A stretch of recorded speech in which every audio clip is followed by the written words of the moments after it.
ദൈവത്തിന് മഹത്വം. കർത്താവിൻ്റെ ധന്യമായ തിരുനാമം ഇന്ന് വൽക്കാലം വാഴ്ത്തപ്പെടുമാറാകട്ടെ.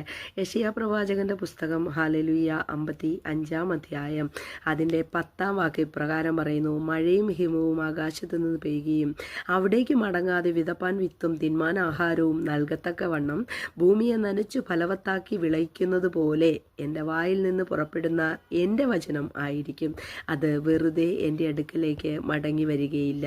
എനിക്കിഷ്ടമുള്ളത് നിവർത്തിക്കുകയും ഞാൻ അയച്ച കാര്യം സാധിപ്പിക്കുകയും ചെയ്യും. ഹല്ലേലൂയ, സ്തോത്രം.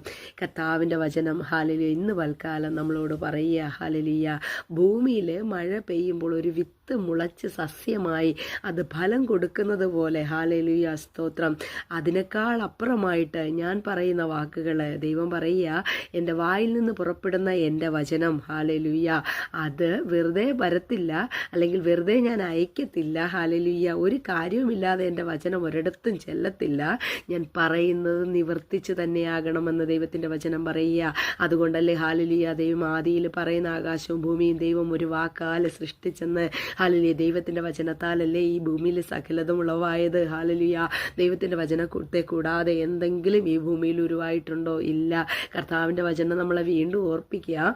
ഭൂമിയിലെ വിത്ത് വരുന്നെങ്കിൽ, അല്ലെ വിത്ത് മുളയ്ക്കുന്നത് പോലെ ആകാശത്തുനിന്ന് മഴയും ഹിമവും മഞ്ഞും ഒക്കെ കിട്ടുമ്പോൾ ഹല്ലേലൂയ അത് മുളച്ച് ഫലവത്തായി അത് പുഷ്ടി തരുന്നുണ്ടെങ്കിൽ, നീ അതിൽ വിശ്വസിക്കുന്നുണ്ടെങ്കിൽ, എന്താ എൻ്റെ വചനത്തിൽ വിശ്വസിക്കാൻ നിനക്ക് പ്രയാസമെന്ന് ദൈവത്തിൻ്റെ പരിശുദ്ധാത്മാവ് ഇന്ന് നമ്മളോട് ചോദിക്കുക.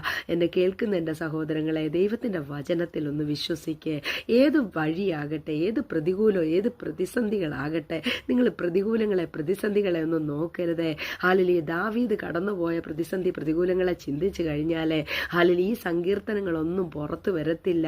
ദാവീദ് ആ പ്രതിസന്ധികളിലൂടെ ഒക്കെ കടന്നു പോയത് കൊണ്ടാണ് ദൈവം ഹല്ലേലൂയ പൊന്നുപോലെ പുറത്തെടുത്ത് ഒരത്ഭുതമാക്കി ദാവീദിനെ ഉപയോഗിപ്പാനായിട്ട് ഇടയായി. ഇന്ന് വൽക്കാലം എന്നെ കേൾക്കുന്ന എൻ്റെ സഹോദരങ്ങളെ, കർത്താവിൻ്റെ വചനത്തിൽ ഒന്ന് വിശ്വസിക്കാമോ? കർത്താവിൻ്റെ വചനത്തിൽ ഒന്ന് ആശ്രയിക്കാമോ? ഒന്ന് പ്രാർത്ഥിക്കാമോ? നിങ്ങൾ എവിടെയോ ആയിക്കൊള്ളട്ടെ, നിങ്ങൾ ഏത് വിഷയത്തിലൂടെ കടന്നു പോകുന്നവരോ ആകട്ടെ, ദൈവം നിങ്ങളെ സ്നേഹിക്കുന്നുണ്ട് കേട്ടോ. നിങ്ങൾ കടന്നു പോകുന്ന, നിങ്ങൾ കർത്താവിനൊന്ന് സമർപ്പിച്ചു കൊടുക്കാമോ?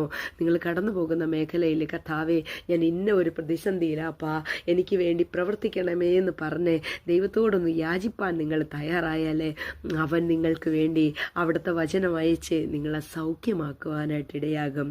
ദൈവത്തിൻ്റെ വചനമാണ് അത്ഭുതങ്ങളെ സൃഷ്ടിക്കുന്നത്. ദൈവം വചനമാണ്. ഹല്ലേലൂയ, ദൈവവചനത്തിൽ വിശ്വസിക്കുക. ദൈവപ്രവൃത്തി നിങ്ങളെ തേടി വരിക തന്നെ ചെയ്യും. വിശ്വസിക്കുന്നവനാലാണ് സകലതും സാധിക്കുന്നത്. ആമേൻ. ദൈവം അനുഗ്രഹിക്കട്ടെ.